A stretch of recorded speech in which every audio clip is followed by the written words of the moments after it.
दिक्कत को होता है उनमें हाथी बने होते हैं। इस प्रकार से जब तीसरे वर पर आते हैं धर्मराज कि भाई तीसरा वर मांगो, मैंने 3 वर का तुम्हें वरदान दिया है कि 3 मांग सकते हो।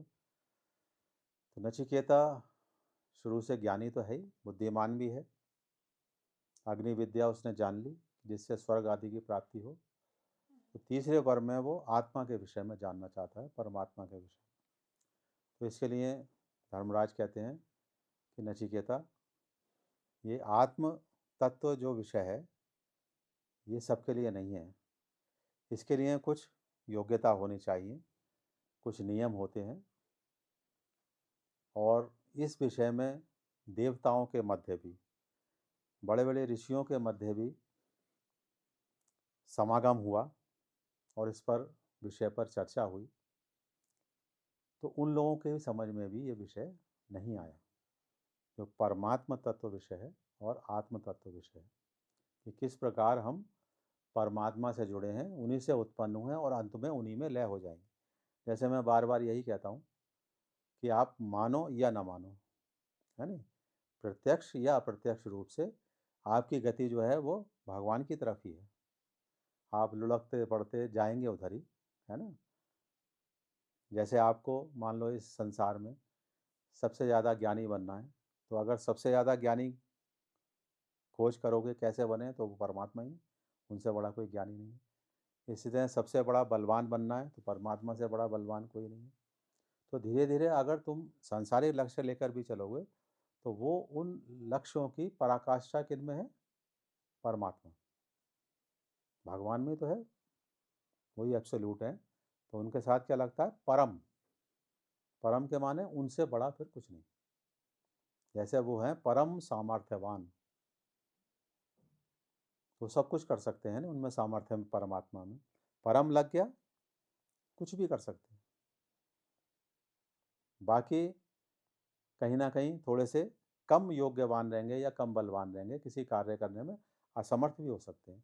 मान लो 100 कार्य हैं तो 98 कार्य भी कर सकते हैं, लेकिन 2 कार्य करने में असमर्थ हो सकते हैं, सांसारिक योग्यता वाले।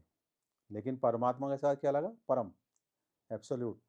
परमात्मा 100 के 100 कार्य कर सकते हैं, परम सर्व सामर्थ्य। ऐसे परम ज्ञान, परम तेज, परम ऐश्वर्य, उनसे ज़्यादा ऐश्वर्य किसी के पास नहीं है, क्योंकि सारे देवी देवता जितने ऐश्वर्य के स्वामी हैं, लक्ष्मी इत्यादि, सब उन्हीं से उत्पन्न है। तो धर्मराज ने ये कहा कि ये जो आत्मा विषयक प्रश्न है, कि परमात्मा को जानने के बाद तुम भी परमात्मा के समान ही हो जाओ। जब उनका ज्ञान प्राप्त कर लोगे तो तुम भी उन जैसे ही हो जाओगे, उनमें मिल जाओ, उनमें और तुम में कोई अंतर नहीं रहेगा। तो इस विषय को जब देवता नहीं समझ सके, बड़े बड़े ऋषि नहीं समझ सके, तो तुम कैसे समझ लो। तो नचिकेता कहता है कि अब तो मेरे लिए जानना और ज़्यादा आवश्यक हो गया, कि अगर ये विषय इतना महत्वपूर्ण है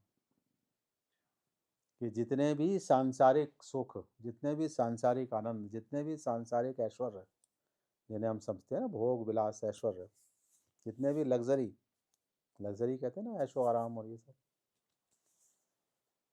कि इनसे भी ज़्यादा उत्तम वो परमात्मा तत्व है, तो मेरे लिए जानना आवश्यक हो गया कि अब मैं उसको अवश्य जानूंगा।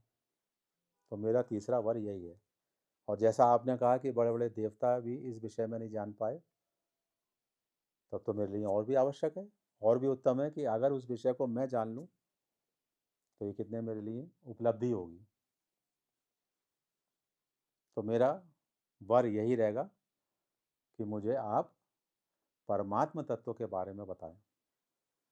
और दूसरा उन्होंने, नचिकेता ने ये बात कही कि आप जैसा आचार्य हैं, आप अजर अमर हैं, आप आत्मज्ञानी हैं, आपको परमात्मा का भी ज्ञान है, तो ऐसा दुर्लभ संयोग कि मैं आपके सामने हूँ और आप मुझसे वार्तालाप कर रहे हैं, तो ये पुनः दोबारा कैसे मिलेगा।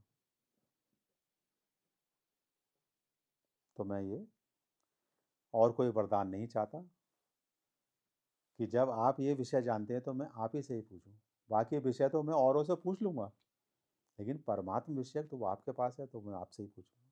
तो मेरा वरदान ये। तो धर्मराज ने फिर उसको प्रलोभन दिया, भय दिखाया कि अब इतना कठिन है। फिर प्रलोभन दिया कि तुम संसार के सारे ऐश्वर्य मान लो, पूरे इस विश्व का मैं तुम्हें राजा बना दूँ, बड़े बड़े महल, बड़े बड़े सुंदर भोजन पदार्थ, बड़े बड़े रत्न आभूषण, ये सब तुम ले लो, है नहीं, हाथी घोड़े सब ये ले लो और सुख भोगो।